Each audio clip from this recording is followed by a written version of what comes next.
Hello and welcome to Steptoe and Son, a podcast based at Mews Cottage, 26A, Aldrum Lane, Shepherd's Bush. This is the home of the world's most famous rag and bone men, or as Harold would say, Salvage Recovery Operative.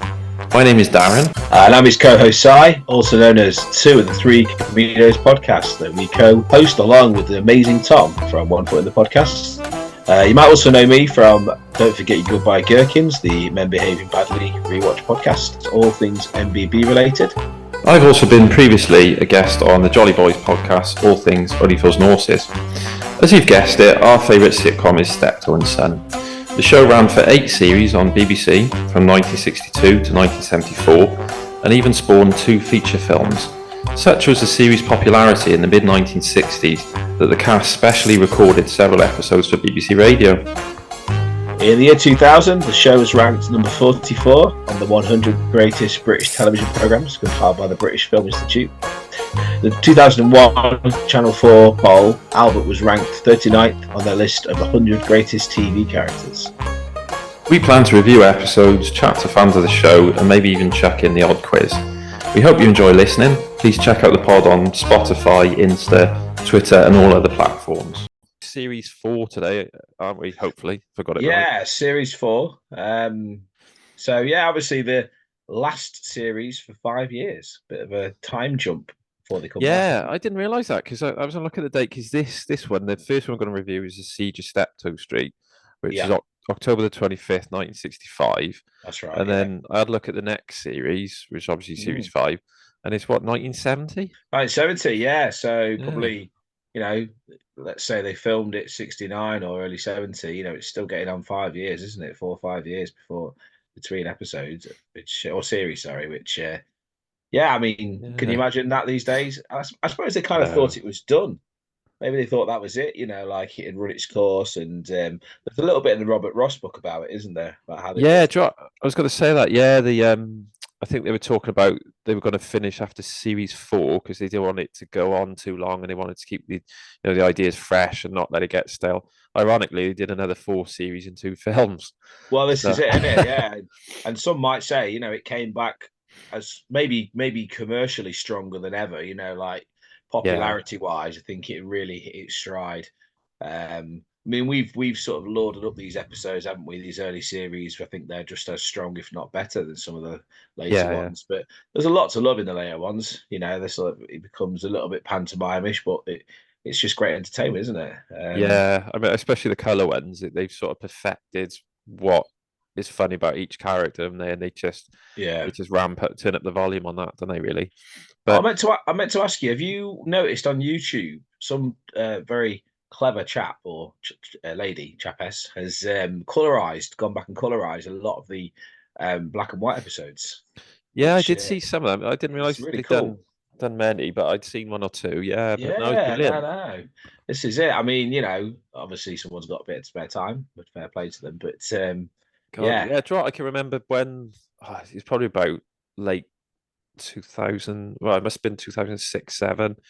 I can remember when the DVD came out, and it was sort of the very, very old, like grainy, scratchy ones. And I remember watching them with my dad, and but it was like you had to squint to sort of see properly. But so if they've upscaled that, it's brilliant. But this is it. I think they've sort of restored some of it, into sort of like much better sound quality, taking some of the hisses and pops out and stuff. I think there's a bit of a checkered history. How we talked before about how there's missing episodes, and there's no missing episodes of Steptoe. I think some of the videotape or film copies have gone, and they're like almost sort of like ones that were sold onto international markets, which weren't as good quality. So I think we've lost some of the top quality, episodes that were out there in the 60s. But we still got them. It's just brilliant. We can't argue with it, can we? We can still see it, we still hear it. That's all that matters, isn't it? So well, I think we mentioned this in episode 1, about how Galton and Simpson, they saved some of them themselves. And then when they had that big sort of clear out, when they got rid of like Dad's Army episodes and that's right. They said they actually kept the copies themselves and gave them back to the BBC to try and so if it wasn't for them, we would have lost even more. That's interesting because I mentioned it before. I've got a DVD which I picked up a few years ago called Spooner's Patch, and it was written by Ray Galton. Spooner. Yeah, Spooner. And exactly the same thing there. There's an episode missing. It does say on the episode on the DVD, this has been returned by Ray Galton from his private copy. Oh wow, So, yeah, I didn't so there realize you that. go. Yeah, So he obviously had made a habit of recording his stuff, which is great. yeah. And we've still got it. So Imagine yeah. how difficult it was there. 'Cause now you'd have a hard drive, you'd have a Oh, cloud, mate, and it saves on everything. But then you'd this is literally easy. Yeah. physical copies, and then you'd have to store it as well. Well, we take it for granted these days, don't we? I Mm. remember not even, well, say this is, it seems like 5 years ago. It's actually 25 years ago, 1999. My uncle asked, he loved Last of Summer Wine, and he missed the episode where Compo died. And he was asking around all of us if anyone got a copy of it. Because even back then, if you missed an episode, that Yeah, was it. There's no way gone. of seeing it, was it? So yeah, even late 90s, people still sort of Yeah, yeah.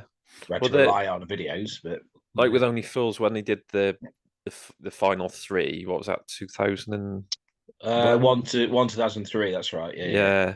Yeah, I watched the first two, and I didn't watch the final one. Oh, where we okay. sort of Yeah, where it ends with Sim Rodney and Peckham. Dell. Yeah, I never watched that All right. for about 9 years. Oh, mate. Wow. I Oh, just couldn't. gosh. Yeah, it was like I Oh, couldn't say interesting. goodbye to it. It was like partially All right. because it wasn't Yeah, yeah. repeated, but then I was like, oh, I could. I remember watching it about 7 or 8 or even 9 years later, thinking, oh, I've got to watch this. Finally got to watch it. Yeah. Yeah, because it was just slated, wasn't it, quite a bit, and then Yeah. I mean, it's one of them, innit? We've debated yeah, this before off pod about the comeback series.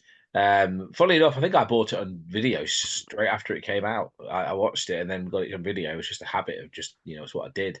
yeah, You go back and watch it now, and there's the odd sort of good bit and funny bit, and they're all yeah, together, minus Albert, sadly. But yeah, no, definitely diminished returns by that point.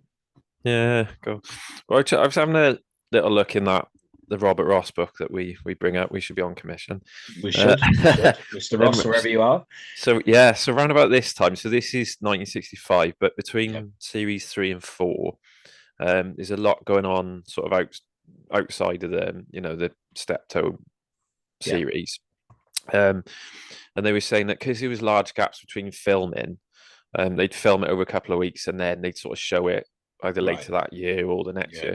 year. They'd obviously Bramble and Corbett would go off and do other things. And one of the things Bramble did, I think we mentioned it, was he went off to America because he'd done A Hard Day's Night with the Beatles, and he was, That's right. Yeah, of I don't course. know how we could describe how popular he was for the time. I mean, to be in a film with the Beatles, Oh gosh, I yeah. I mean, mean, that's worldwide fame, isn't it? So that's immense. That's sort of Benedict Cumberbatch sort of type thing, isn't it? Really, for an Martin old Freeman. man, he's For an old man, yeah. Guys but finding fame later on. Yeah, so he went over to America and he did that stage show. I think it was Broadway.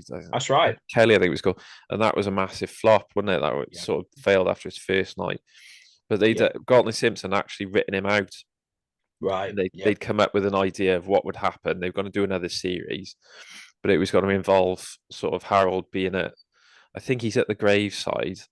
That's right. And it's a funeral, and then they realise he's saying goodbye to Albert. And then they're going to have a younger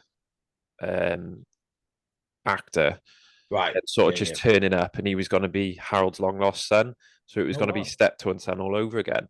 Oh wow! I didn't realise that until I read it the other day. Yeah, that does ring a bell from the book, definitely. Yeah, but obviously because that stage play or musical flopped, Bramble came back, and then they just sort of scrapped that idea. So they went back to the usual scripts. I think that's brought up in the dramatization, The Curse of Steptoe, isn't it? I seem to remember a scene in that where he's I think Harry Corbett's kind of getting quite excited about being the lead and what have you. Obviously, we take that with a pinch of salt, and there's a lot of history. Yeah, I think there's a lot of embellishment in that, and yeah, I mean, it was one of those things where maybe we should consider whether we review it or not in the future. It's one of those, but yeah, I think it's sort of fairly accurate to that in that sense, though, because obviously, that did happen. He did go to America, and he did flop, and he came back. So it amazes me though how it could fail just after like one show. I mean, how bad was it? Well, this is the make or break of shows, though, isn't it? Was it the Spider-Man stage show where they spent millions on it and that flopped and shot after about 2-3 weeks? So I think unless they break even, or the backers see it's going to sell tickets out for months in advance, and they're just going to pull it. Yeah, I suppose it's hard, when you invest so much time and energy as an actor or a writer or set builder or whatever, just to see it not happen or just disappear after 2 weeks. It's crazy, isn't it? God, yeah. Well, after the one night, crazy that. I mean, the Yeah, amount of build up to it, but yeah, poor bloke. I mean, is it mentioned in yeah, that biography you it read? is. Yeah, I was going to say it goes quite deep detail into it. It's been a couple of months since I listened to it, but Okay, um, he was quite a busy sort of actor, Bramble. yeah, Especially after obviously this point, Steptoe and Son is massive.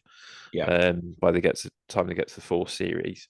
Hmm. So yeah, he's got no end of offers, and to go to America at his age, there must have been a lot of money involved. And Oh gosh, yeah, because yeah. I think at this point, both Bramble and Corbett are getting about £1,000 per episode of Steptoe.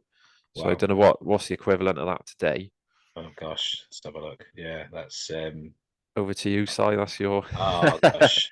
I'm going to conservatively estimate 20 grand, but I might be wrong there. So Yeah, 'cause I imagine. 4,000. Yeah, 'cause especially 1965, £1,000 is a lot of money that can get you quite far. So per episode, and you're talking what 7 episodes a series, and this is at this point this is series 4. So I'd imagine they were doing quite well. So what did you say, mate? A So hundred it's pounds, no £1,000 per episode. £1,000, right? Hang on then. Yeah. £1,000 is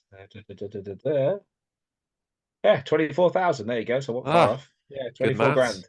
grand. 24 grand, mate. So Per episode.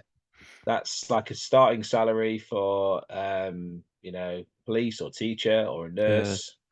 I wonder if There they you go. get like repeat fees because at this point as well. Funny enough, I was reading that Yeah. every time it's repeated an episode, apparently it was getting up to 6 million viewers, and that's just a Right. repeat. Yeah, So I yeah. wonder if they get or did get Well, £1,000 for well, the obviously there repeats. was sort of in the 60s there was issues with repeats because that was one of the reasons they were wiping tapes, wasn't it? That Mm. sort of they kind of agreed to like one showing, one repeat, and that was it. And that was all to do with agents, I think, as well, and sort of unions. It was all tied up with that.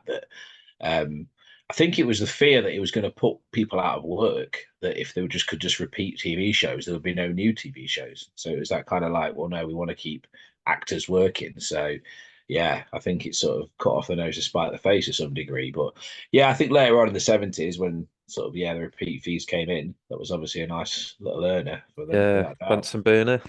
Bit of Bunsen burner, mate. A bit of Bunts, yeah, Yeah. Bunts. Should we hit play then? I think Let's we've hit got a play, mate. review. Yeah, now I don't know if you noticed, it's not on Amazon. This one, it's the only one that's disappeared off Amazon. I don't know if you could Oh, is find it it? on there, but yeah, I've got my DVD copy, fortunately, so I've fallen back on that. But Oh, okay. I've got it on the old BritBox, so hopefully right. You gonna see, hit play. I've got BritBox for Amazon, so I bet it's just because Amazon's playing Oh it. yeah, it could be. Yeah.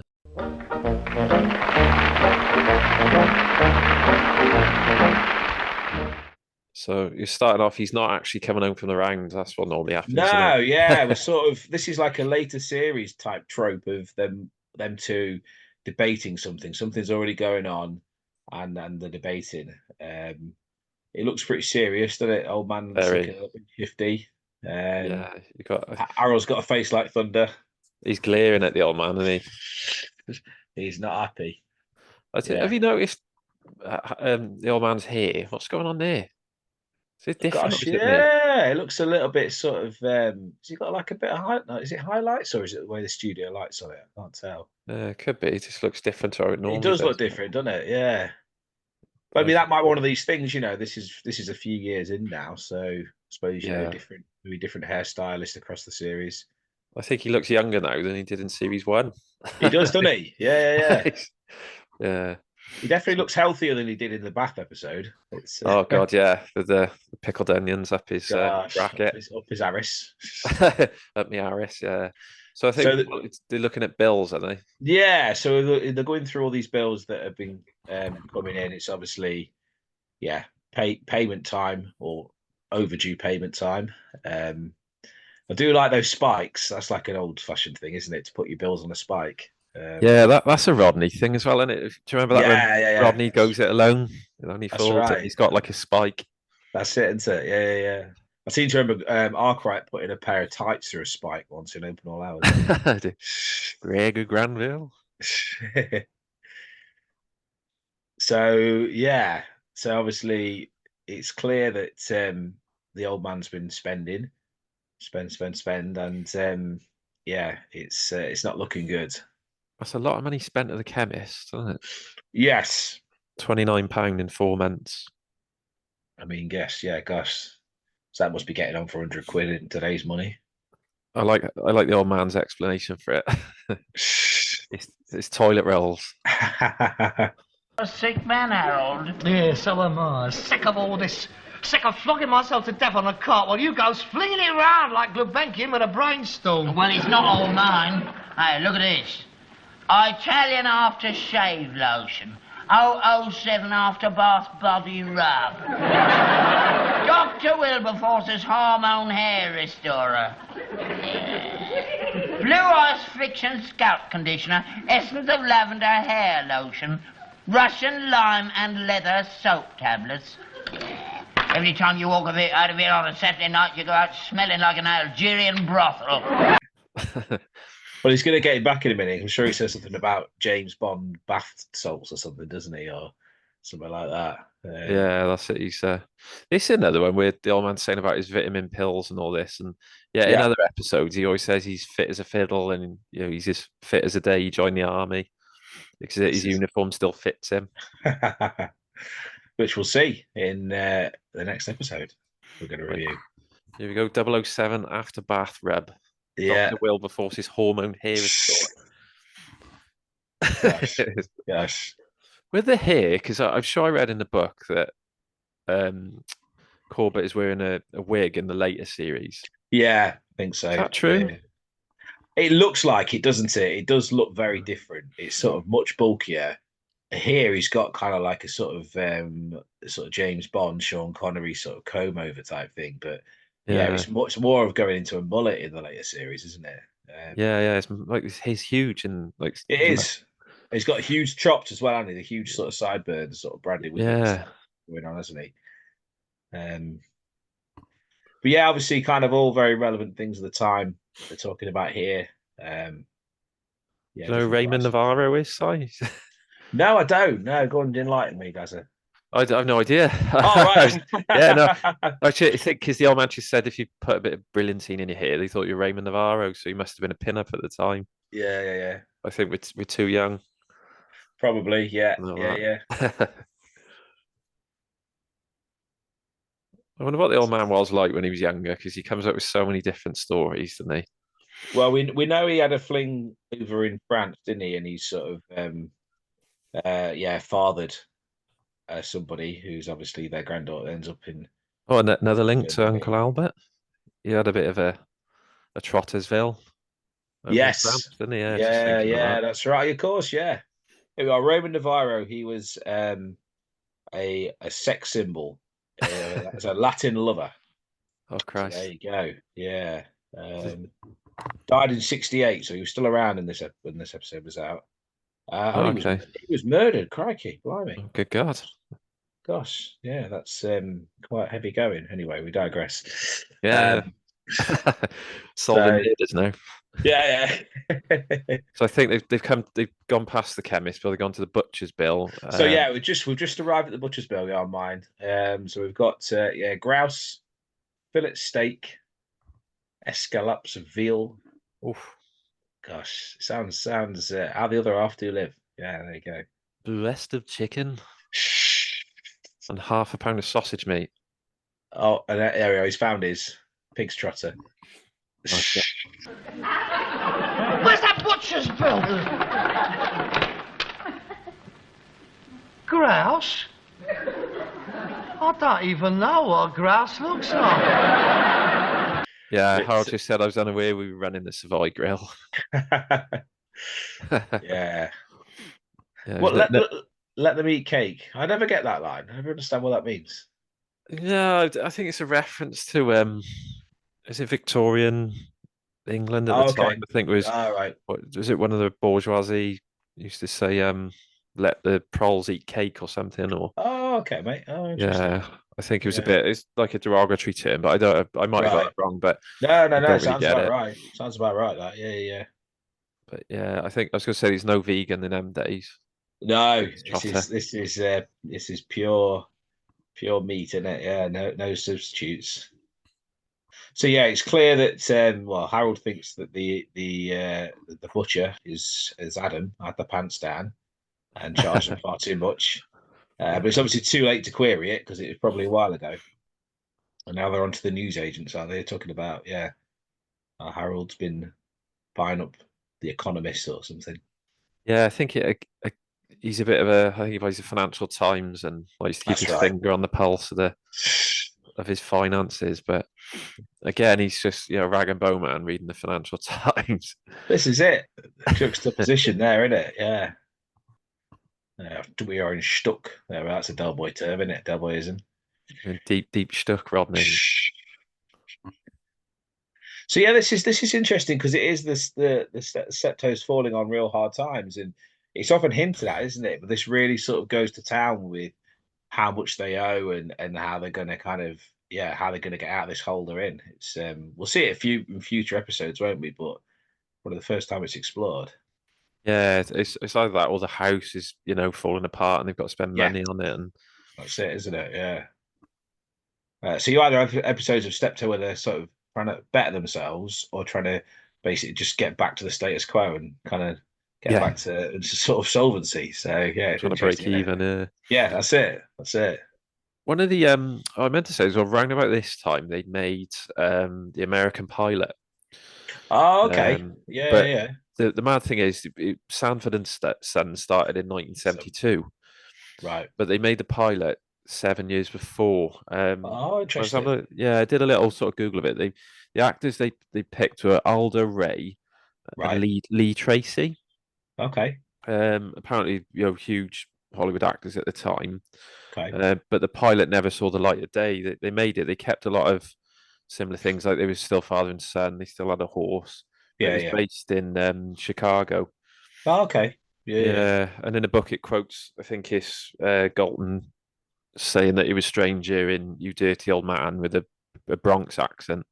Did That they was quite write it then, strange. Gold and Simpson? Did they go over there and write it, or did someone else take it on? No, I think from what I remember, they adapted the storylines from what they'd written, but I think Right. they didn't go to America. They just let them get on with it. And when they did the pilot, apparently it was good, but it just never saw the light of day, and that was Right. it. It just fell apart. And then of course 1972. Then they decided to go with Sanford and Son being black.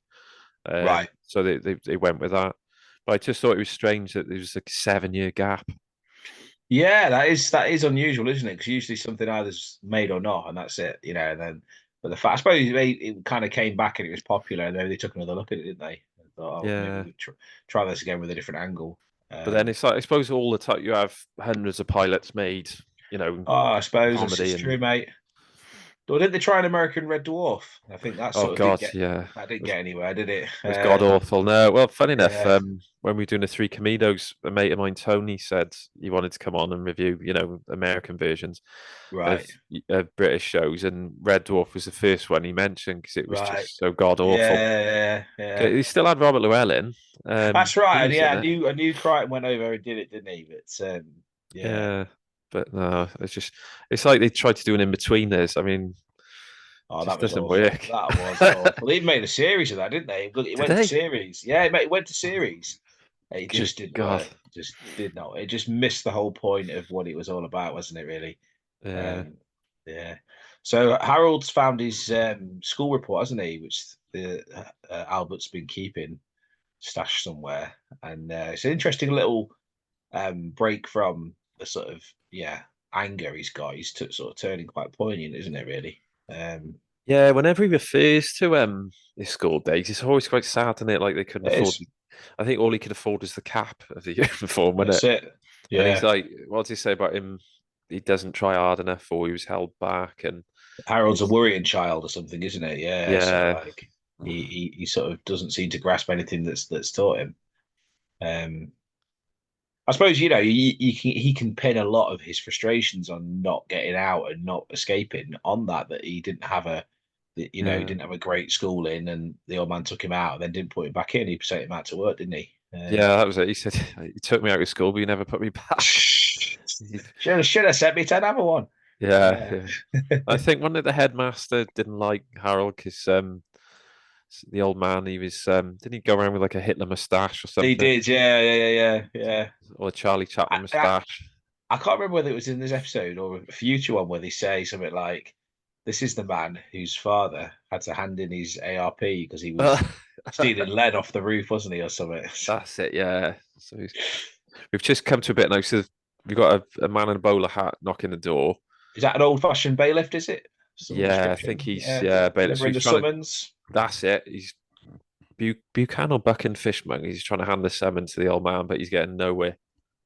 And this is quite an old-fashioned thing, isn't it? I mean, I say that I've never been in that sort of depth, but I imagine you have a sort of like sheriffs these days, don't you, who kind of enforce force debt collection.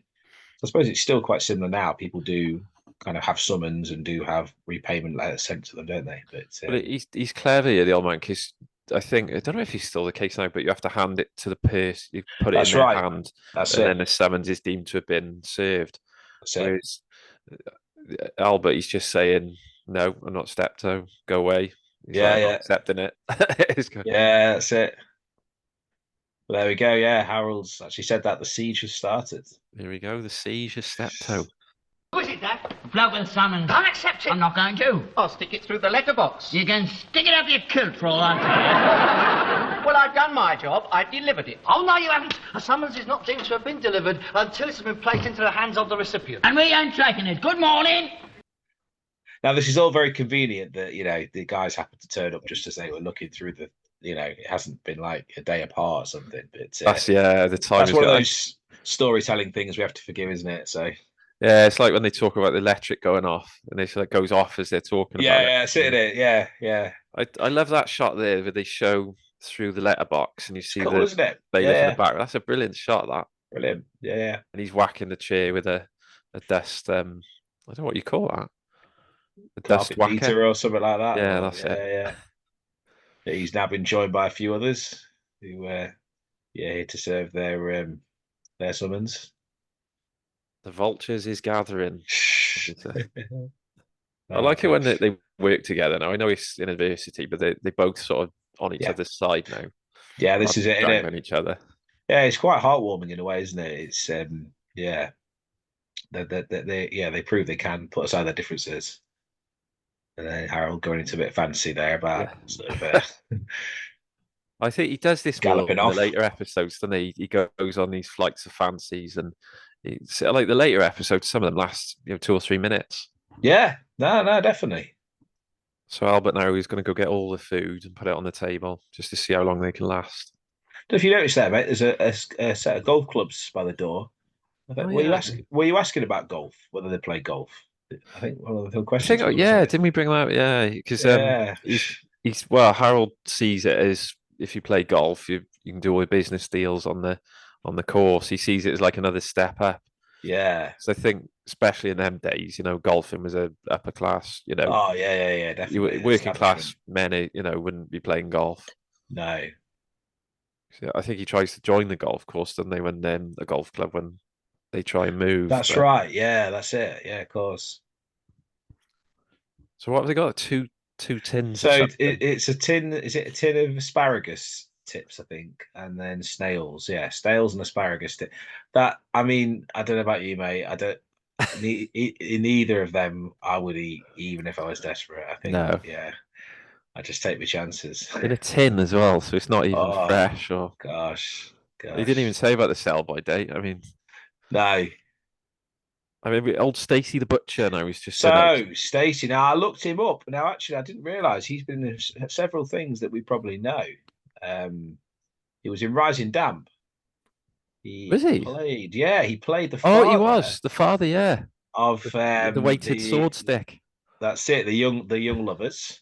And he was also in Dad's Army in the episode where the bomb lands on the bank, or it's already in the basement of the bank. Oh, yeah, He was the inspector who came round. So yeah, that's IMDb, mate. Not me, unfortunately. I wish I could take I was credit. gonna say, But I thought I knew him from somewhere, but I didn't realize his voice, yeah, his voice was really kind of like under the glasses and the hat he's wearing there. You wouldn't really spot it, but yeah, and obviously it was in colour and the two things we just talked about there. But so he's turned up mob-handed with two lads with him. Yeah. And I think he's threatening to take all of their stuff if they don't pay it immediately. Yeah, but Harold's got a gun, hasn't he? Or whether That's it's a hell of a weapon. It is, isn't it? I think it's the one that's on the cover of the DVD, isn't it? With it. Yes, that's right. That's right. Yeah, yeah. Which is an interesting choice of cover, isn't it? Because it sort of kind of presents them as being something they're not. They're not really, but yeah, I suppose it is just a good photograph. But yeah, I always wondered if they're valuing it or they're because they're sort of looking at it as if. True. I don't know. So now I don't actually own that box set. I bought all the DVDs separately as they came out. And it's one of those things. Once I've got them like that, I don't tend to go and buy the box sets. But it was a nice looking box set. Yeah, it's good that. Yeah. So I think Harold's plan now is just frighten them off, isn't it? Yeah, that's it. He sat there with the guns pointing through the letterbox. But he's got a plan B, which is to plead insanity for the old man, and try and get out of it on those grounds and say he's potty, and he's a schizophrenic. Yeah, that's quite advanced for his time. Yeah. So yeah, we're going to have the Napoleon impression any second. Napoleon. That's brilliant. I love the fact that he actually sings the French national anthem as well, and he's fluent in French, and that we we've learned by this point, and he speaks fluent French. Yeah, this is it. Again, he's better than Harold at everything.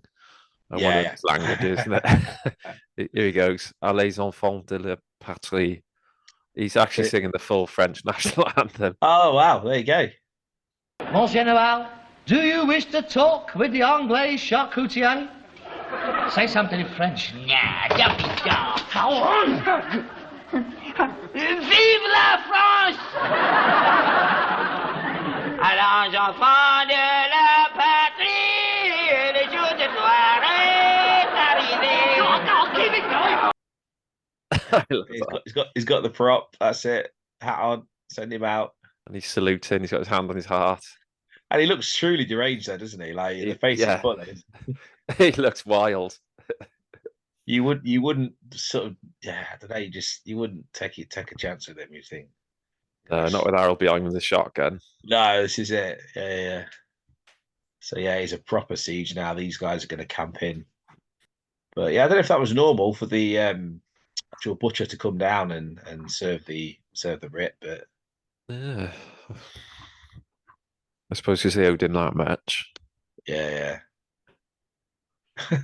I love that little bit. Yeah, it's great. You see it with the old man just jumps out in the doorway, waves. So yeah, cut to a little bit later on, and it's obviously getting to them. Now we're going to see a little bit of craftiness from Albert here. Yeah, because he's clearly up to something, trying to not wake up Harold. Harold fell asleep clutching the gun. Yeah. So he's got his coat. They both got their coats on. Must be freezing. And is that a digestive? Chocolate digestive? It's just, Oh, he gets about 2 bites into it, and Harold's awake. He realizes he's eating. Yeah. That is pretty horrible, isn't it? When you're both starving. That is tough, isn't it? But then maybe he thinks every man for himself, and you probably think Harold would do the same to him, perhaps. But again, like proper method acting, he's holding the old man's mouth open. He digs out a crumb. God, I mean, that's that can't have been particularly comfortable for Will Bramble. That, but you're right, mate. His hair is crazy, isn't it? This episode, it's like quite wild, isn't it? And it's not. I've never seen it like that. It's all over the place. It's got a bit like Ed the Duck at the front there. It's all sort of tufted up, isn't it? Ed the Duck. There's a reference. Was that with Andy Peters? Was that it? Yeah, Andy Peters, mate. That's right. I think he came after Gordon the Gopher. Yeah, God, yeah. In the broom cupboard. But yeah, this is a poor old Harold. He's Oh, he's on one of off on his one of his rants, isn't he? rants. Yeah. Is it? What do you say? Parents have been known to starve themselves for their children. Yeah, yeah. Bear in mind, Hal's 40. Yeah, we forget this, don't we? Yeah, he does. He does play the little boy card, doesn't he? But actually, yeah, he's not. He does stick to his morals though, because you've got the old man now. Oh, I found another one in my pocket. You can have it. But Yeah, Harold's just not having it. And then, of course, the worst thing of all, he pulls out a whole packet. yeah. And this is the straw that breaks the camel's back for Harold, isn't it? This is sort of like, that's it. I'm done. I'm finished. This is it. Yeah, it's just the end. It's just like a whole packet. Oh, that is horrible, isn't it? I mean, he could have split them in half, or Easily. it's Yeah. like Eddie with his chocolate hobnobs when they go camping. Yeah, good contrast, actually. That, yeah. So they looked like they were going to break in there, didn't they? The bailiffs. They were sort of trying to scale through the roof or something, or the upstairs window. But So the butcher, he's got to find £43 worth of stuff. yeah. Good Well, God. like Harold says, if you can find it in here, good luck to you, basically, doesn't he? So, Now it'd be worth a fortune, wouldn't it? Imagine that beer. oh God, oh yeah. We talked about that there, didn't we? Yeah. Yeah. They didn't pick on the golf clubs then. No, straight past them. Yeah. Yeah, this is, you see like the old man now, he's like begging the butcher and he's going, no, please don't take my my things. And he's like running around him. So again, it's one of those things, isn't it? Is this an act or is this genuine? You really can't tell with him, can you? But I feel like it's more genuine than an act, though, isn't it? It's real Yeah, desperation. he's really well done in it. He's just because he even like his voice changes, doesn't it? When he goes Yeah, into, I'm an old man, I'll go into the workhouse. It just totally changes. yeah, that's it. That's it. And his face, he's panic stricken, isn't he? Gosh. But yeah, I mean, yeah, Harold's just just repeating it, any whole packet. He just can't believe it. So they've now gone So upstairs, the so this bailiffs. is an interesting way of doing this, isn't it? Because we don't actually Mm. see what happens here. We just hear a scream, and it's obviously clear something's gone on, and Albert's in a bit of bother, Yeah. and Harold's getting increasingly worried. And oh yeah, there we are, bottom of the stairs. Oh, yeah. So he's just lying in a heap. Again, the first thing he does is pick him up, and they say never do that today. You're Yeah, that's going to it. do more damage. He just picks him up First like a aid's out the doll. window, isn't it? Yeah. He's no weight to him, is he? Just picks him up like a rag doll. That's it. Dad? Look, I didn't do anything. He slipped. I hardly touched him. You threw an old man down the stairs. I didn't. He fell. A poor old man, out of his mind. All he's trying to do is defend his meager little possessions against the grasping capitalist wanting his pound of flesh. Breaking into his royal cottage in the middle of the night. Now listen to me. These two men saw what happened. They thought it was an accident. I was in the other room. I didn't actually see what happened. Oh, my back was turned. I couldn't actually swear to what But you must have done. No. Look. I'll tell you what we'll do. We'll forget about the fellow. We'll even forget about the bill. I don't want any trouble. No, this is most unfortunate. Listen, don't you think you better get him a doctor? Oh, my legs. My legs. But the tables have now turned because the bailiffs are now panicking. Old Stacey, the butcher's panicking. And we can see the old man's face. There's nothing wrong. There's nothing wrong with him at all, is there? No. Well, he was none too kosher before the fall. Wow, this is it, isn't it? Yeah. Well, another link there. Mate, Albert exactly. falling down. Another link there. Another one, yeah. He falls down Another the link stairs. and fraudulently trying to get money off somebody. It's it's just uncanny, mate. It's absolutely uncanny. This is what I did. Like when we started, I knew there was links, but I didn't realize there's so many. This is it. I suppose when you're thinking about it and we're looking for it like this, analysing it, we're going to see it, aren't we? So, yeah. So he's playing up now, and don't. Yeah, brilliant, old man. Even the lighting, he's laying on that. I think it's a chaise longs or something, and the lighting is just slightly shadowed on his face, and he's going, "Oh, they're taking my things, Harold." And Harold's played up as well, isn't he? I mean, obviously he thinks he's actually really hurt. So, but he's not missing the opportunity to sort of milk this a little bit. He's panicking over the butcher, and Mr. Stacey. Yeah. £100. I mean, it's got him off, hasn't it? And actually, there's stand to make from it as well. Yeah. He's up the price now, £200. Oh, my legs. You're a butcher, put me out of my agony. I love that line. Yeah, you know the spot because you butcher put me out my agony. That's it. That's it. I think that's my favourite line. Oh gosh. I get so Harold again is like his morals, his blood money. Yeah, he's happily taking it though, hasn't he? He's not put much of a fight. No, is it a check they've taken? Oh, it looks like it, doesn't it? Yeah, Yeah. written out to cash. And Do you know another what, mate? circus. I couldn't find my checkbook recently. Someone asked me to pay with a check, and Oh, it's I've not just paid checks for so many years. It's crazy. it's just obsolete. I mean, funny enough, I had to do one today for work, but I All hate right, it when people do it because I think I've done about 3 checks in about 2 years, but it's just obsolete now. Just isn't it? fax it or Yeah, any other way. yeah. Because checks is a pain. PayPal, but yeah, like you say, bank transfer. So easy now, isn't it? And Yeah, it's safe. It's safe as well. You know, I know people are concerned yeah, about it, but it's probably just as more likely someone to fraudulently cash a check, yeah. than someone hack into your bank account. That's true. Yeah, So the old man's leapt up as good as new. yeah. I worked hard for that money falling downstairs. Brilliant acting performance. Laurence Olivier would have got £500 for that. That's true, isn't it? It's got a point, hasn't it? Yeah, yeah. Mind you, they're getting paid £1,000 per episode. So. That's true. That's true. But he's making a point, actually. He does reckon, well, he thinks that Stacey's been fiddling for years, so this is just their way of getting the money back off him. Yeah, yeah. So again, yeah, Chinese restaurant. So Ah, two series on from 65 today, and he's an advocate of the old Chinese takeaway. yeah, yeah. Must have turned him onto it. Lobster sweet and sour. Oh, Guac and pineapple, chicken and almonds. yeah. He's just, you can see Harold in the background, his stomach rumbling. He's like, Yeah. he's got morals, but he's got an empty stomach. I mean, 11:45. I suppose that's quite late, but this is London, isn't it? So Yeah. Mind you, when I was quite surprised because we stayed in North London last November oh yeah. when I went to the Prodigy gig in Ali Pali.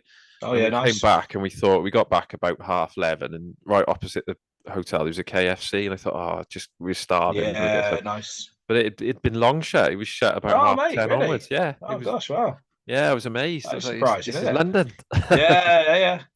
That is crazy. Yeah, I wouldn't have expected that at all. Yeah, So yeah, and there we go.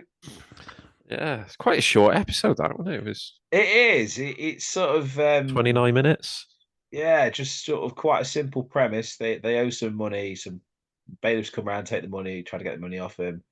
The old man does a bit of a stunt fall down the stairs, and they're back in the credit. But I don't know if you just missed that line there at the end. He said something like, I'll stick it on the account or something at that place. I already owe him some money." And he goes, "Oh God, here we go again." Yeah, back to square one. No Yeah, matter how yeah. much money they have, they'll always be poor. This is it, isn't it? So what do you think? I think I picked my favourite line in that. What about yourself, Si? There's quite a few in that. I know it's good.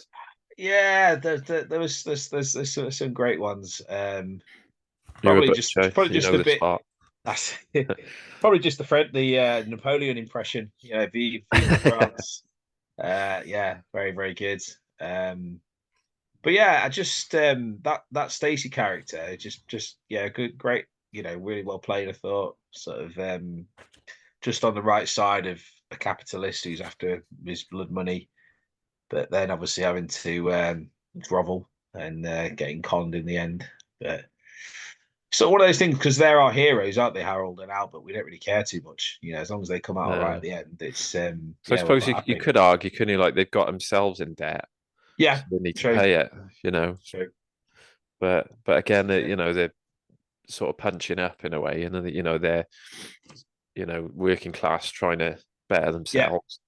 yeah, Whereas, you've got, like you said, grasping capitalists. You've got butcher who's well off. yeah, So I think yeah. was it in. I didn't notice it in this one, but I know it was in the radio one that they were saying to the butcher, "Didn't you make enough money out of us in the war?" Because he was saying, Yeah, I think while that we were line was fighting in for our there. country, yeah, That's right. you were fiddling the sausage rations. Yeah, that's right. Yeah. So yeah. That's one of those things that's mentioned in Dad's Army as well, isn't it? You know, how Jones is putting bread in the sausages and stuff like that. Yeah. Yeah, there's obviously like a No bit of sausages next week, Wilson. a bit of a distrust of butchers and kind of like what they can be getting up to. I think Yeah, it was a bit like lockdown. Like certain companies did really well out of lockdown, didn't they? true. That's Certain very true, mate. politicians. Yeah. But yeah, so it was a bit like when we were all sort of suffering and missing out.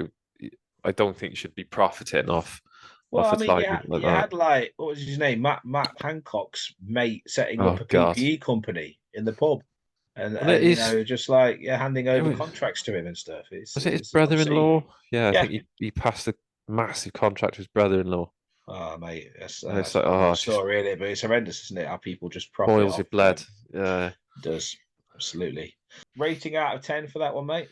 I love that. I'd say 8. That's a good 8. good solid 8. Yeah. Yeah. No, I've been inclined to agree with that, mate. Eight's good for that one. Yeah, it's like you say, it has a similar sort of thing of them then warring with each other, having to then work together, and then sort You've of got a back couple of to physical gags. It's always good yes, to have that in. yeah.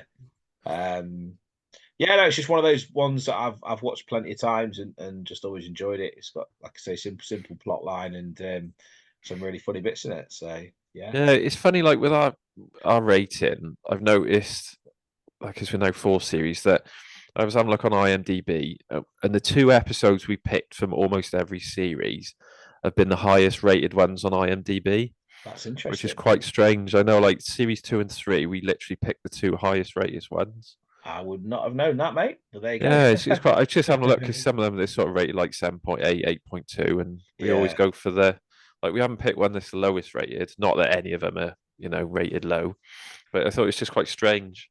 What do you think the highest rated one is out of all the episodes? It's the latest series. It would have to be. I think it's like 7 and 8 tend to score the highest.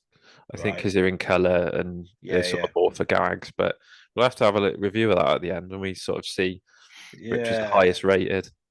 But My again, my my gut is going to be series 7, probably something like yeah, Christmas one. the Christmas one or the Divided We Stand, because that's like Yeah, a really well known one, isn't it? Yeah, it's interesting. Interesting, mate. brilliant. So the next one we've got, episode 7, Pilgrim's Progress. So Yes. description that that was shown Monday, November the 15th, 1965, and the description I've got is Albert, wearing his medals from World War One and accompanied by Harold, is on a plane going to revisit his former battlefields. When an American passenger admires Albert's medals, he retaliates by accusing the Americans of always coming in too late. After a row with a Frenchman, whom Albert accuses of stealing English women, Steptoe and Son are both deported back to England, but Albert considers another pilgrimage next year to Arabia. I think Yeah, that's pretty much all of it. that's pretty much all of it. Yeah. Now this is an interesting one because up until recently, it's not one I knew that well. Obviously, I'd seen it and enjoyed it, but I've gone back and watched it more in the last few years than I had when I first got the DVD set. So Yeah. yeah, So if we hit play.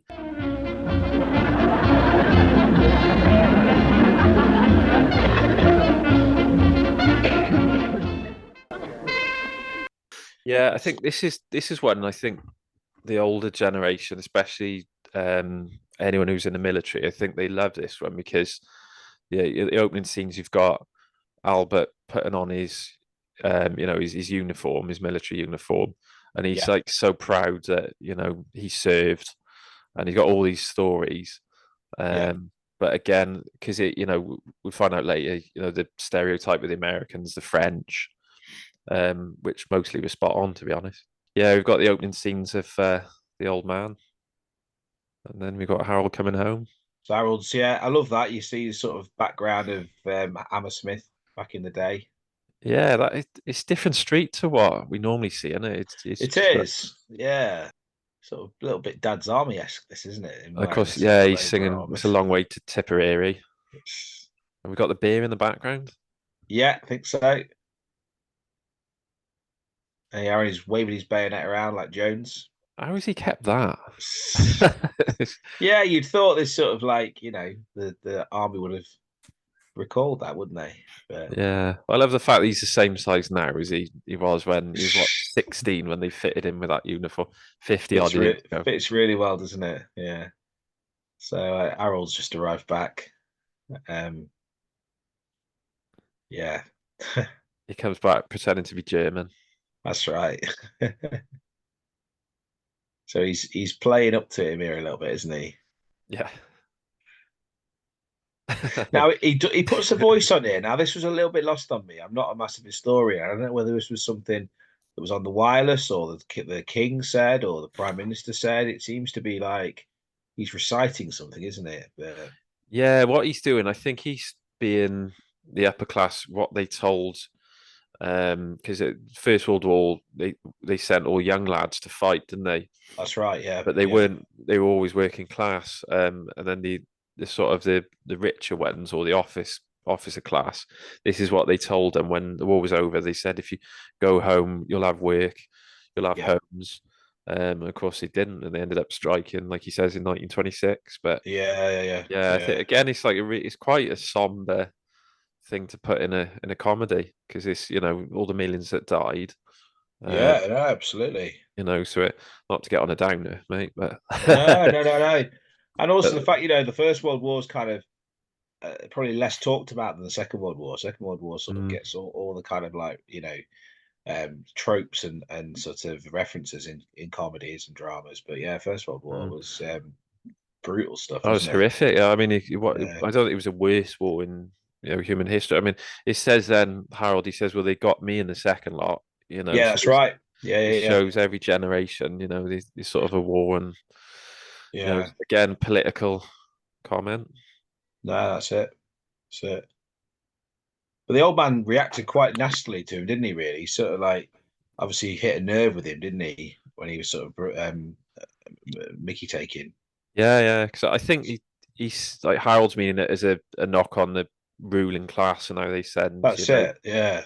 poor people to war, whereas the old man, I think he's saying he was proud to fight for his country. So it's established they're going on a well, old man's calling it a holiday, and Harold said, well, it's a tour of the battlefields. God, a marvellous week. Instead, I have to make do watching you chat up a few grotty old birds from Armentiers. Yeah, I'm fed up with this country and its poxy climate. He wants a bit of the current, Ben. Yeah. Oh, I love that. He takes his boot off and just pours water out of it. Oh, that's a bit much, isn't it? I mean, he's been home quite a while, hasn't he? So he doesn't take his boots off straight away. So interesting he's going with him because you'd have thought he might have just sent him on his own. So it's quite good of Harold to sort of go with him, I suppose, isn't it? Yeah, it's good. Yeah, he's looking after his dad. So he's off to Saint-Tropez. Yeah. Well, that's where he wants to go anyway, isn't it? talking about naturalism, nudist beach. There is a nudist beach in Brighton. Is it? It's £12.20 exactly, and the larger. Yeah, it's windier. Yeah, that's it. Yeah. Sunny Doncaster. Yeah. What does he say? Take the gloom juice. That's it. And the wind smear. Wind smear. Take the contents of your underpants. That's where you're wrong. He goes, what does he say? Have we got any Johnnies? He goes, yeah, the ones from last year. We've got them all. Yeah. Shout out there to the Talking Bottom podcast. Yeah, no, great. I got into that a little bit after the fact. I think they finished. Yeah, I think so. Yeah. Was really enjoyable to the fact they got some of the directors and producers and stuff like that. Oh, it's brilliant. Yeah, the attention to detail and like I said, I've on the three Caminos who follow him on like Insta and Twitter and that, and there's always brilliant pictures they post. Yeah, no, fantastic. So we've got a bit of a back and forth now in there. Yeah, usual sort of patter between the pair of them, doesn't it? It's we're not going to stay long in Oil Drum Lane, are we? Because this episode, yeah, there's a good bit there. We've got Albert saying this still fits me. These uniforms. I had it issued when I was 17. Yeah. How it goes? Don't tell me you've always been that shape. Trying to pull young birds looking like that. You always gave me the impression you was a big strapping 6-footer and you've shrunk with old age. I think he's been found out, hasn't he? Really? Yeah, because he did he has lied about it. But the fact it fits him perfectly, kind of belays that fact, doesn't it? He's done everything with the army, isn't he, the old man? Because he's saying about the guards, and there's another one where I think he was in Russia fighting the Bolsheviks or something. That's right. He's got a story for every European country. This is it. Yeah. Again, a really poignant bit now. He's saying about, it was horrible fighting in the trenches. Yeah, no, this is it. And you only got to watch Blackadder goes forth, obviously. And the fact it was just sort of like people were used as cannon fodder. Again, I don't know enough about it to sort of speak with much authority. Oh yeah, well, they say. I watched that. Is it the Peter Jackson? What's it called? They won't be forgotten. Oh, okay, yeah, I've heard of it. Yeah, I haven't seen it. I've heard of it. But... Yeah, it's worth a watch because he starts off because you see footage of the First World War and it's always like dead silent, obviously black and white, and it's quite jerky. Yeah. Well, he transfers it to color and he adds sounds, but it happens about halfway through. So it's mind blowing how he does it. Yeah. But like the phrase was "lions led by donkeys." Yeah, no, this is it, isn't it? I miss that. And I think the old man said, "Harold, you spent half the morning rubbing Marmite." Oh yeah, what was that to get out of the army? Oh yeah, just basically a way to get out of it. Yeah. Said you had rheumatics. So they're going to Flanders. I think it's the first mention of it. Yeah, that's it. Yeah, in Flanders Fields. That's it, isn't it? Which I've not been, but I know people who have been and say it is quite a sort of what's the word? Emotional sort of impressive. I suppose it's a bit like going to Auschwitz or something like that, isn't it? It's this is it, mate. Sort of, I've not been Auschwitz. I've been to Sachsenhausen concentration camp. Just north of Berlin. What was that like? Oh, mate, eerie, very eerie. It was just bizarre because the structures are still there and huts are still there, and it's just got a feeling about it, an atmosphere that just wasn't nice. And they're obviously trying to make it, sort of very respectful, but you just can't forget. You can't forget what went on there. It's horrendous. But, no, a friend of mine has been to Auschwitz, and he was saying it is like that. He said the birds don't fly over it. No, it's really strange. Is it? Yeah, it's very odd. So yeah, it's the old man's going to try and wear the uniform on the flight, isn't he? I think that's the general idea. What's your opinion of that? Do you think he should or? I mean, he's got a good point. A man proudly wearing the uniform of Her Majesty's Forces, yeah, I mean, what is this? 1960s, so yeah, a couple of decades after the war had ended. But I think people have long memories and remember what people had done for them in the war. So yeah. No, Dad used to do it years ago when it was sort of like Remembrance Sunday and things like that. Right, yeah, that's it. He wouldn't wear like uniform, but he'd wear his medals. But he sort of stopped doing it last few years. But yeah, I suppose them days, especially 60s, people weren't well off. So that's it. Some of them they didn't have many outfits. But well, I mean, Jones got married, didn't he? In Dad's army, and his red tunic, army suit, didn't he? So with medals. That's it. If you've got him. Oh, that was another great episode, Dad's Army, isn't it? Where the Mannering hasn't got any. Yeah. Even Pike's got a Scouts one, hasn't he? Yeah, I know. Even the Vicar's got one, hasn't he? He's got a. Yeah. He goes, how did he get that? He sang in a French field singing 2 versions of Rock of Ages. That's it. I think even who's he got them? Odgers, he's got medals. Odgers has got them. Yeah. He's like, when Hitler invades, there's no point waving medals in his face. He's got a point. Yeah. Yeah, because what was that? The man when he goes, I served throughout France, throughout the whole of 1919. He goes, so the war ended in 1918. Yeah. Well, someone had to clear up the mess, didn't they? That's it. So I think we got Harold doing his French impression now, isn't he? That's it, yeah. Mad, and I'm mad is shit in French, isn't it? Yeah, shit. Yeah. So he snuck the S word in on the BBC in the 60s. There you go. Yeah, they were pretty like Steptoes, pretty forward thinking. Like first show to have bleeding, which we That's think it. that was nothing, but then because do Yeah. you remember I said it wasn't on the radio version No. Yeah, you're right. at the end of the piano? They wouldn't let it go into the radio, but on telly they sort of had to get permission to do it. Yeah. I don't remember anything like that on Hancock. No, no. I think they sort of really could see what they could get away with in this one. Yeah, So he's making him take an air sickness pill. But yeah, maybe he's not flown before. I don't know. I suppose if he'd been in the army, he would have gone over on a boat to yeah, France. that's So, true. yeah. Yeah, no, he wouldn't have. No, I don't think he's flown his Albert at all. No, the problem I used to have when I was a bit younger, I couldn't swallow tablets either. That was horrendous. Oh, he's you got the old man saying I can't swallow tablets. Do you see what Harold did then? Yes. He gets the water out the goldfish bowl, Out of yeah, oh dear. out of Charlie in it. Charlie. I was trying to think of his name. That was it, Charlie. Yeah. Charlie. Charlie. Bit of physical comedy now. You've got Harold. What's he digging into his mouth? He's trying to get him to open his gullet, isn't he? And I think trying Yeah. to get those tablets down there. Open your mouth. Open. Lift your tongue up. Up. Up. Oh, if you don't take them, I'm going to blow them down with a pipe like I does the horse. He's jamming a pencil or something into his mouth. I mean, this is more distressing than not taking the tablets, isn't it? You know, you'd probably be sick than have this happen to you.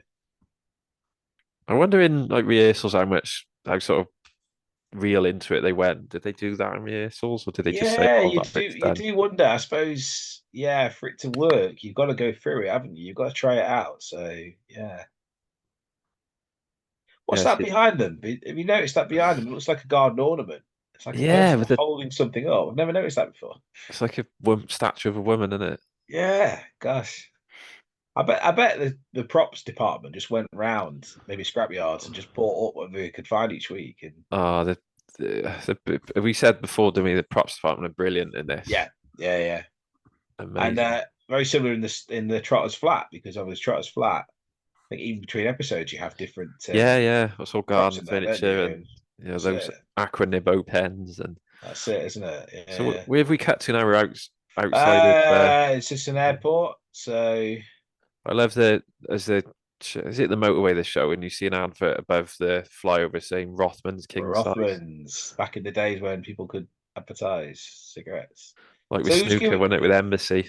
Oh, mate, for years, good old days. wasn't it? When there was a lot I of money remember in snooker. the last one was 2005 when Sean Murphy won it. That was it. Yeah, well, I'm sure I've seen like Alex Higgins and someone else talking about how when Embassy sponsored it, they would just throw cartons of cigarettes at the players. Wow. So obviously, when they're smoking them during the frame, it's advertising, so they just used to ply in with cigarettes. And we couldn't imagine that now. Nah, you couldn't. Nah, you got. Well, I suppose if was it Mini Cheddars took over, what's his face? Sean Murphy would be happy with me.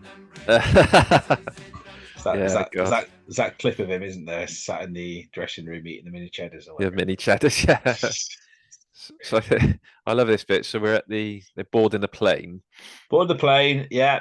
And you've got the old man innocently saying to the flight attendant, "We're going to France," and she goes, "Yes, we all are." Yeah.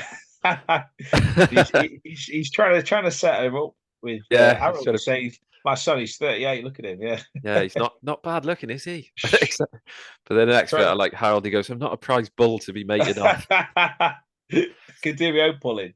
I think that's quite sweet, though, isn't it? He's having it. He's having a go, isn't he? Yeah. Yeah, he's got his medals on. I say he's got the old Pipsqueak and Wilfred on there, isn't he? Yeah. And he's got the sick bag ready. Oh God! Yeah. I mean, surely, because what's the flight? 40 minutes at the most. He said 35 there, didn't he? Yeah. So over to France. Yeah, I guess it's not long, is it? At all. So particularly as they're like London anyway, they're not flying from further up north or anything. So yeah. He's just neurotic now, Albert, on the plane, and he's just so panicky. Yeah, I think both their ages are a bit all over the shop, aren't A they? bit fluid, isn't it? Yeah. Because I think Harold at one point is 35, then he's 38, and then I'm sure he goes back. But we Yeah. don't know if it's the character just saying it, do we? Or Well, that's true. That's true. Yeah. because he's quite vain, and he Harold. Oh gosh. Yes. So yeah, he seems to be sort of getting a little bit anxious, Albert, because Harold's been trying to say, flying safe, whatever. Yeah, yeah. Just said, let's go by train. It's too late. The aircraft's moving. Bit like Victor, Victor was panicking Oh in the yeah, Algarve episode. he hates flying, doesn't he? He goes, "There's turbulence. We haven't left the runway yet, Victor." I've just heard those two flight stewardesses saying we're all doomed. Yeah. Which is one of those things, when you convince yourself something bad is happening, Yeah. you can sort of misconstrue anything, sort of, You look for you look for stuff to back it up, don't you? So you do. This is it. This is it. Absolutely. I get Harold now. He's relishing in the fact that he's got one over on his dad. So he's milking this. He's telling him about how dangerous it is, and I wouldn't have sat by the window. He said, "Oh, we've got the old man trying to open the window." Now this is either a very good set or they actually filmed on an airplane, because the detail here is brilliant, isn't it? Yeah, I never thought. I just assumed that was an aeroplane 'cause it's so good. It could be. I know they do have like training centers where they train stewardesses up and stuff. There's actually one near where my dad lives, just literally in the grounds of the college. They've got like a part of an airplane that's literally just where people get on it and train. Just like half of it. Yeah. So I wonder if it's one of those. This is obviously it could be that, I suppose. But they just mentioned Doctor No. Yeah. About who's it? I can't remember the character, but he gets sucked out of the airplane through the window. Oh, Goldfinger. That's it. Yeah, and then Harold says he was 6 foot, no, it was 12 foot long when they found him or something, just to wind up his old man. Oh, he's loving it, isn't he? Yeah. Wait till we get home. I'll put a spider in your room. No, you wouldn't. Can't talk about it. Great big fat one with long hairy legs. It'll walk all over you when you're asleep and lay its eggs in your hair. The engine is on fire. I'll put an earwig under your pillow and it'll walk right into your ear hole and eat its way through your brain out to the other side. Stop it, I'm not listening. It serves him right, doesn't it? Really, he's really giving back what he's been given. But just looking at the hat that Harold's got on, it's very Jeremy Corbyn, isn't it? Oh gosh, it is, mate. Yeah. I mean, we can't tell what colour it is. Yeah, because obviously it's black and white, but it does look very Jeremy Corbyn. Pure socialist. There you go. You see. Yeah, good point. Yeah. For his time. And then we cuts away and then back to the plane, and you've got. So we're panning out across the rest of the plane, aren't we? So he's off doing a bit of tying, or at least he's got the old man handing out leaflets or business cards, and he trying to. Well, why not? Yeah, I like his argument though. He says that if they can afford plane tickets, they might have good stuff to. That's true. To get rid of. Yeah. Do you notice the who's in the background? The Frenchman. I did, mate. Yes, that is Frank Thornton. That's it. Yeah, Mr. Peacock, is it? Captain Peacock fame, and Truly of the Yard from Summer Wine. True Lie. Amongst a million other things. Great actor. Sadly, no longer with us, but he had a good old innings. I think it was in his 90s when he passed away. So. Oh God. Yes. And he was still in Summer Wine to the very end. Him and Clegg, Peter Sallis, sort of. Yeah, when obviously Frank Thornton joined later on, but yeah. 12, 15 years in it. So we've now got Albert. He's already started an argument with the American guy next to him. Yes, I was shagged out by 1916. the French, yeah, it's a good. It's a good point, isn't it, about that? Like both wars, they sort of jacked it in quite early. But again, they got away with saying shagged out. This is it, isn't it? I suppose it is in context, isn't it? But even so, it's still pushing it a bit. I think it's a bit like again, only fools and horses. Like some of Del Boy's phrases, like "what a plonker," Yeah, like when what plonker is supposed to mean. You really yeah. shouldn't be saying on sort of Sunday afternoon Oh telly. no! This is it. Light-hearted Yeah. comedy. So they sort of got away with it because a lot of the producers wouldn't have known working class phrases.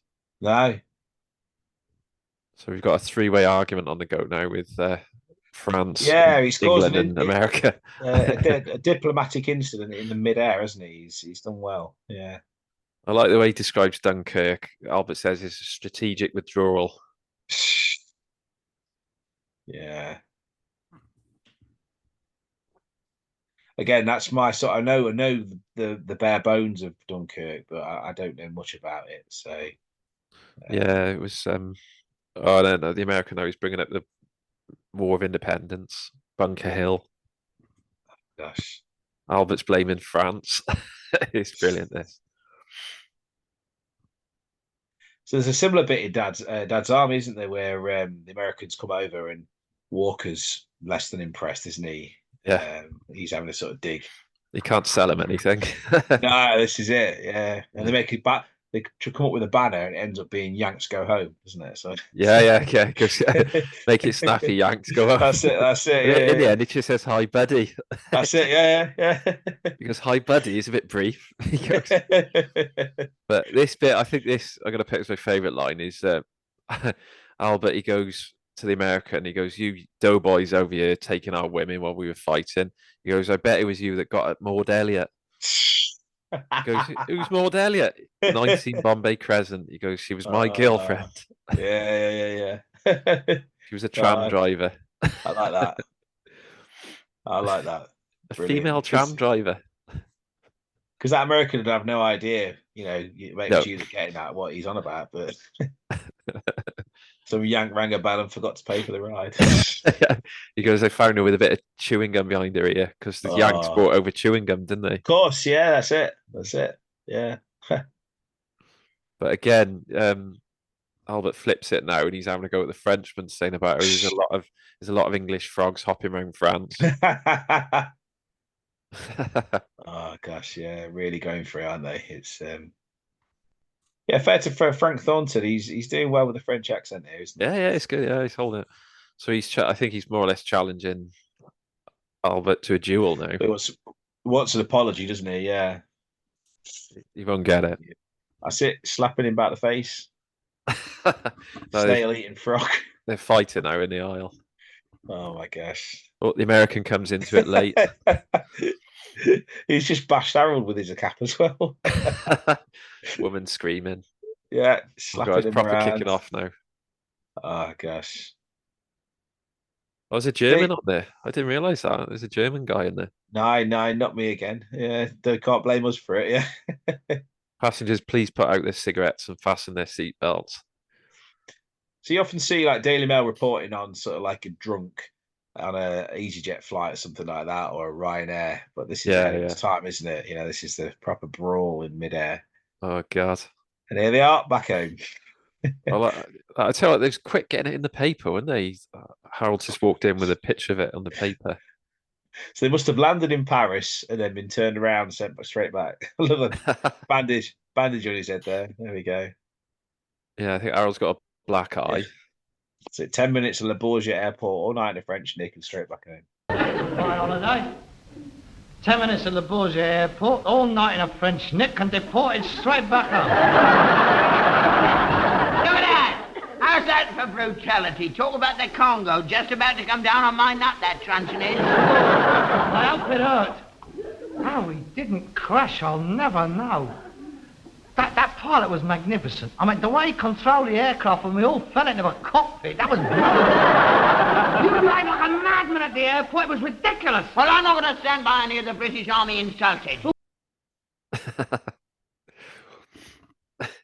He's still arguing at the old man. He says police brutality. We didn't crash, I'll never know. No, as you say, we all fell into the cockpit. Oh, gosh. You behave like a madman at the airport. Again, it's this idea of stuff going off. David Renwick did it really well, didn't he? Sort of describing things that have happened off screen. Yeah, he was brilliant with that. Like Victor describing things, he was always really descriptive, wasn't he? Yeah, brilliant. So they've now been described as undesirable aliens. Yes, not a phrase you hear much anymore, but Would they put it on your passport then in those yeah, I days? think so. Yeah. Like a legal alien or a desirable alien, or yeah. It's crazy.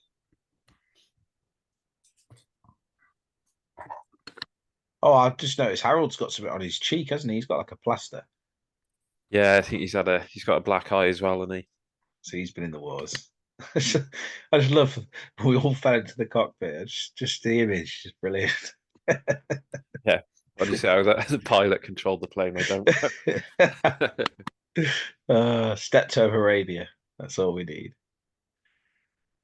Oh, So, yeah. So what was he now? He's coming up with a story about the Turks. It's another tall tale, isn't it? Yeah. We took Damascus. Off he goes upstairs to go and find some props or costume. I'd love to have a rummage round upstairs. See what's up there. He seems to have like an Oh outfit for gosh. everything. Mate, if I ever came into some money, I would try and recreate Steptoe's house. I'd just have like a museum, people could come and visit. I'd just sort of try and faithfully recreate it because That'd be amazing. Yeah, it would be cool, wouldn't it? the old man is now attacking the bear with a Oh my what sort of gosh. sword is that? That Arabian sword, is it? Or yeah. And then There we go. I love the physical bit now. You've got Harold, he puts on a fez, Yeah. Tommy Cooper He's hat. he's indulging his fantasies a bit, isn't he? Yeah, why not? He's just whacking hell out of that. Reminds me of him musical evening with the hammer. That's right. Gosh, with the arm like 90 degrees up in the Poised. air. Ready when you are. I rewatched that again last night because that bit where he's just smashing the hammer down and then you see him hit the records and then he smashes the cupboard. So good. So good. Yeah. So that's a Pilgrim's Progress. So that was the last episode, wasn't it, of series 4? And then and then obviously we had the break and 5 years later. So yeah, so some people that would have been it for half a decade. Yeah, Well, those all viewers back then. Yeah, like they showed repeats, but it would have been like now, that would have been it. You'd see, if you missed it then, you'd have to wait 6 months. That's it. Yeah, crazy. So yeah, what do you think of that episode? What would you rate it? So yeah, I'll give that 7.5. It's some interesting premise. Obviously, having them on the plane, do something different, have them interact with different characters for a change. The sort of international incident in the air. Good episode. It's always got, like, for me, a good episode always has like the political message in it, like or historical. It shows Albert thinking back, and then he's always like a poignant moment, and then they sort of bring it back to comedy. This is it. This is it. Nicely put together. Yeah, great stuff. Favorite line in it? Have you got one? Probably that one about when we all fell into the cockpit. Just the mental image of it. The fact the pilot how he did crash. I don't know. Sitcoms on planes. I think Father Ted did it really well, didn't they? Have a sort of plane about to crash. They sort of do it fairly well. I was watching an episode of, we were talking about, you said you're not a big fan of Birds of a Feather, but I was watching an episode of that the other night, and they did an episode of that where they're on a plane, and okay, there's some great little interplay stuff. So yeah, it's got a long history, airplanes and sitcoms. There you go. Yeah, brilliant. I think I'd give that, like you're saying, for the reasons we talked about, I'd give it about 8.5. 8.5. Fellini. The old Fellini. Call that Fellini score. Get that Fellini score. Yeah. So what do you think is a wrap up of series 4 then? So the first one we've got, and afterwards that. So it's where Harold almost ties the knot. It's an interesting opening because it sort of came from nowhere. In series 3, you wouldn't have known that was how it's going to start in series 4. And it's got a nice foreshadowing of the funeral episode of series 7, because I think they actually bring back a lot of the cast from that episode later on, like Molly Sugden and George A. Cooper. So yeah, interesting sort of nice continuity. Quite sad, obviously. Harold, do you think Harold's made it, and that's it? So, but yeah, obviously doesn't pan out She's like that. the woman he's supposed to marry because he starts off doing it at the church. She's a lot, Melanie, yeah, she's a lot younger than him. I mean, she he's is. touching Yeah, 40. I think, yeah, does it mention she's 20 or something? something like that. 2025, something Yeah. like that. So I mean, yeah, yeah, he there's an don't age mind gap. sort of punching above his weight, does he, Harold? He's No, no, no, no. But he must have done something right to get down the aisle in the first place. yeah, it's just there's a bit in that I can't remember if it's in the TV version of it. Is definitely in the radio one. Is where the vicar sings the will you take this man and will you take? He actually sings it. I think that might be the radio one then. Yeah, thinking about Yeah, it. he gets Yeah, through it quite quickly. right. Yeah, But yeah, yeah. it's quite funny. You can hear the crowd are roaring with laughter, like absolutely, because he sings it, and then Harold goes, "I do," and sort of sings along with it. Yeah, And yeah. then he completely ignores the vicar. Sort of says to the woman, "Do you take this man?" She goes, "No, I don't." And then he just carries on. He carries on, doesn't he? Yeah, yeah. Yeah. He says, hang on a minute, hang on a minute. She said no. But Yeah. yeah, and then I think the next episode is Cross Swords. So it's the porcelain figure. Yeah, again, one I've gone back and watched more and more recently, and great little sort of guest part for Derek Nimmo. Good character actor of the 60s and 70s. And a nice ending, sort of like a bit of touch of Fools and Horses, stroke Darling Buds of May type sort of Yeah. auction house bidding nightmare, isn't it? In the end, but yeah, again, they kind of get Harold getting caught out by his own greed because Yeah, he could have again. easily just had 300 quid, like no questions asked. But now he wants to try and get one better, and they end up bidding against each other, don't they? Yeah, for their own item. Which yeah, so it's not cost him anything, but he's just not sold it. And then it goes into episode 3, Those Magnificent Men and the Heating Machines. Which is a cracking episode. That's a belter. Yeah, it was hard not to pick that. It was hard not to pick that one, but just all credit to the props department in that one because it just really sells. Well, so funny well, enough, I was reading about that earlier. They were saying the props department had an absolute nightmare with that because right, they saw yeah. because if it was I don't know, like a film or something, they'd build a set and then they'd film it whenever, with the whole room shaking. That's it. They had to do it in front of a live studio audience. Oh, but that was hard. So you can imagine how much because you had pipes everywhere, you had that's it.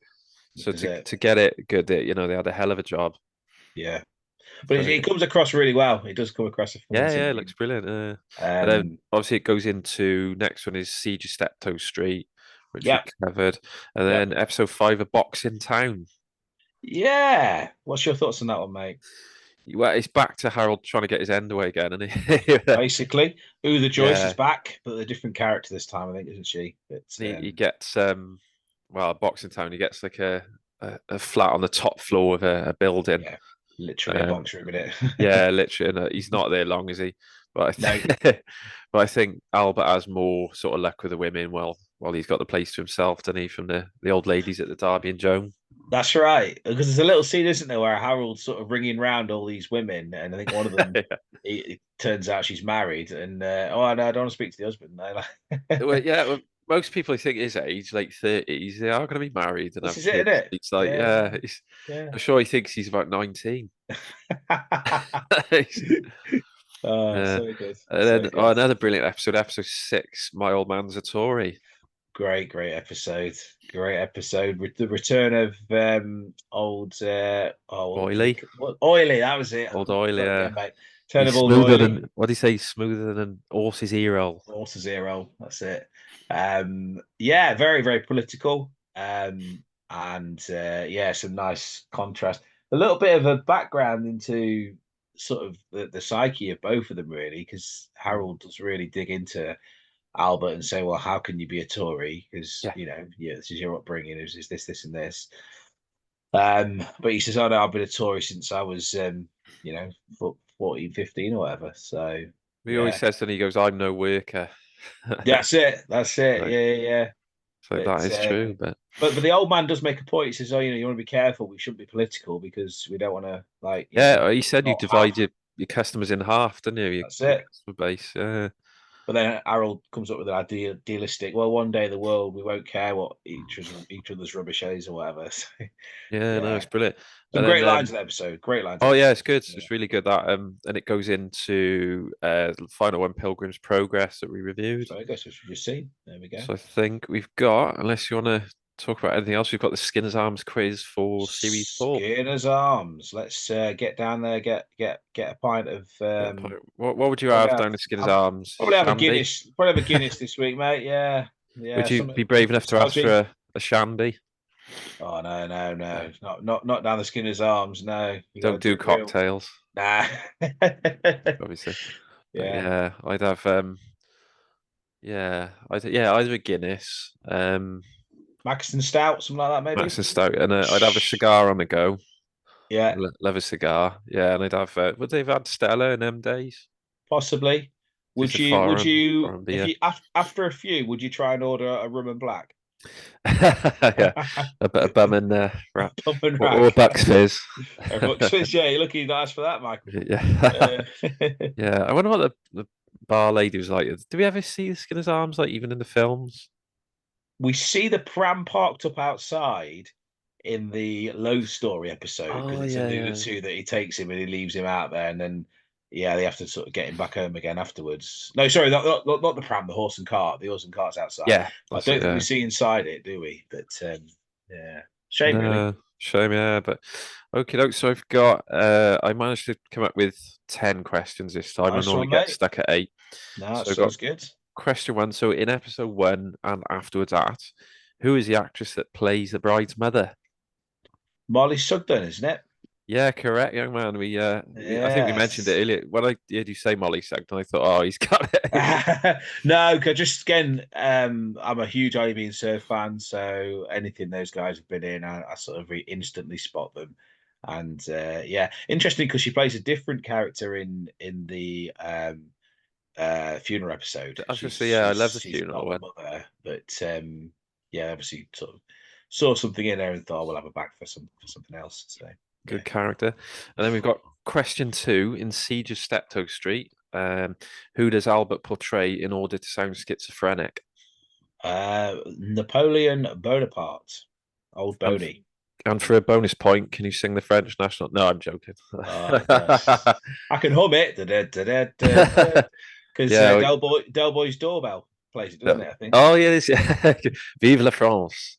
You know me, Marlin. I play Mexico Forever on the door. Yeah. What does he say? 27 different anthems. That's it. But you know what, mate? It sounds tacky. I'd absolutely love that. I'd love a doorbell that could play national anthem. Yeah. Don't know why. I just would. Drive you mad though, wouldn't it? It would, true. Yeah, true. That would be good though. That's the height of class. It is, isn't it? Yeah. Okay, so question 3. Also in that same episode, what is the final straw for Harold causing him to open the front door to the creditors? A whole packet. That's exactly what I've written down as well, a whole packet. Just the way he says it, doesn't he? Yeah, a whole... Yeah, no. It's just disgusted with his dad. It is, isn't it? Yeah, it's just pure greed on the old man's part there, definitely. So I think I got 3 out of 3 so far. So far, so good, mate. It could all go wrong for me, though. You did. So, question 4. In episode 5, A Box in Town, who plays Harold's love interest? And for an extra point, what film had they just been to watch? It's Una Joyce, so playing a different character from The Bath. Correct. Oh, another film. She refers to a film. I'll give you a clue if you want. They just seen, and she mentions Ursula Andress. Dr. No, then probably, isn't it? Correct. Yeah, Dr. No. Yeah, Dr. No. I remember her mentioning Ursula Andress. Yeah, that's true. Yeah. It's a quite a sort of bit in it. She goes, "Do you like kinky girls?" Yes. And he says, "Why?" He goes, "Because when Ursula Andress come on in a, I can't remember what she's wearing. She's wearing like a bikini and like a with knife a dagger down the side of her leg, isn't she? That's right. She says, your hand got really sweaty." So we've got question 5. In Pilgrim's Progress, episode 7, whilst on the plane, what do we discover is Harold's biggest fear? Spiders. That's it, yeah. I don't think they ever mention that, do they? No, it's just sort of like a bit of a throwaway reference, and then that's that's it, isn't it? But yeah, it's obviously revenge for the fact that Albert's worried about flying and Harold's sort of poking fun at him for it, isn't it? Proper So, winding him up. Yeah. yeah. So question 6 in episode 6, my old man's a Tory. Can you remember the name of the Conservative candidate? Tough one, this. Oh gosh. No, mate, it's gone. No idea, I'm afraid. It was a tough one for me because I haven't seen that for a while, but it was Carter Brown. Okay. Carter Yeah. Brown, yeah. Sounds quite conservative, but yeah, no, I wouldn't have known that, unfortunately. No worries. You got what have you got so far? 5 out of 6. If it was the Conservative candidate in Rising Damp, Colonel De Vere Brown, I would have been Oh, all got over with it. the Labradors. Labradors. Yeah, Rover, come here. Sorry about that. Because that's obviously the yeah. vicar, isn't it? That's I was Anthony going to Sharp, say, the yeah, he vicar. was in, Steptoe again, the vicar. Steptoe. Yeah. You Sorry, mate, we cruise. digress. We Oh digress. no, I love her. I love a digression. Question 7 in episode 2, Cross Swords. What is the porcelain figure authenticated as? Can you remember what? Oh, is it Meissen? Meissen? Spot on, mate. Meissen. Yeah, again, Meissen, that's it. that's another Yeah. link to Only Fools. With Del with the. He's got, I think it's the urns, and he thinks they're That's it. And Meissen. he's got the monocle on, hasn't he, or whatever, or the Goes, something. that Looking confirms it, place. Rodders. It's like, That's yeah, right. it was brilliant. But yeah, That's it. Meissen. Meissen, there we go. Yeah. Going well, mate. Question 8 in the Siege of Steptoe Street. I'll slur that again. How much did Albert spend in the chemist? We said, didn't we? Oh gosh, hang on. Yeah, I did. I mentioned it earlier. You did, mate. You did. I'm going to say 20, 25. Close, mate. It was 25. £29. Ah, Very close, yeah. very He close. says, Yeah, how can you yeah. spend £29 in a chemist in 4 29. months? And he says it's a toilet roll. That's it. That's right. Yeah. Question 9, episode 3, Magnificent Men and their heating machines. At the start, where does Harold find Albert and what does he do to revive him? So he finds him cleaning the oven out, and he thinks he's gassed himself. So he smashes a window, doesn't he? And then sort of carries him through, doesn't he? Does he carry him outside or back into the lounge? I think it's back into the lounge. Yeah, so he it. finds him with his head in the oven. He thinks, doesn't he? Yes, that's right. Yeah, so he carries him through, and I like the next bit. He grabs the first aid book. Yeah, he opens it. He goes. It says something about pump the diaphragm or something, and he goes, "Where's the diaphragm?" Yeah, not much good in a crisis, is he? But I always wondered that. Does the old man actually pass out then from the gas? Because he's sort of seems to be unconscious, doesn't he? Or I don't know if he's just playing along. I don't know. But I always just wondered. Yeah, because he is. He wasn't trying to kill himself, but obviously to all intents and purposes, it does look like that, doesn't it? So I just love how Harold straight away smashes the windows open. It's like no hesitation, just bashes the panes through. Doesn't he start panicking as well and thinking that the inquest is going to blame him for it? And yeah, sort of makes it all about himself, doesn't he? Yeah, he goes off on those flights of fancy. That's it. Yeah. So the final one, mate. Question 10 in A Pilgrim's Progress. What does Albert accuse the American of doing? Of having it. Getting up there with his bird, but I can't remember what her name was. It's just gone again, I'm afraid, mate. But yeah, basically having it away with his bird. Yeah. Yeah, he goes. I bet you were the one that had to go at Maud Elliott. That's it. I had to go at Maud Elliott. Maud Elliott. Just such an old-fashioned name, isn't it, Maud Elliott? It is, isn't it? Yeah, Maud. Yeah, that's it. A tram driver at Putney Garage. Very good. Brilliant. But yeah, no, you did well there, mate. I think I was a good 9 out of 10. All right, no, cool. I'll take that, mate. Fantastic. No, some good questions there. Went for a bit of a mixture because yes, it is tough to do a quiz on it. I don't know why. It's just it's in it. I think it's like we know these episodes very well, but it's just sometimes the minute details that just make it interesting, don't they? Really. And, I try and avoid as well. There's certain things that I know we're going to talk about or we're going to pick up, and I think I'll try and avoid those questions because it's going to be too straightforward. But that's true, isn't it? Yeah. But, so what do we think, mate? Series 5 up next. So Series 5, yeah, it's again some really good episodes. Let's have a quick look. We've got a death in the family. Death in the Family. So Amazing episode. Hercules passes away at 39. Good age for a horse. It is. The Winter's Tale, which to me seems to be a kind of like is completely remade in the later episode, the Christmas one. Very similar premise, isn't it? Yeah, they borrow a lot from that, don't they? Any Old Iron, which basically someone turns up at the yard and fancies Harold. Steptoe and Son. That's with Daphne, isn't it? That's right. So a pregnant woman turns up, claiming that Harold is Harold assumes he's dad. And then we have the colour problem, which is a straight sort of Harold wants a sports car and Albert wants a telly. Which interesting premise. That's a good one. It is. TB or not TB, probably my favourite one in that series. Yeah, I think we'll have to. I was going to say TB. I think that's a brilliant one. TB or not to be is very good. Yeah.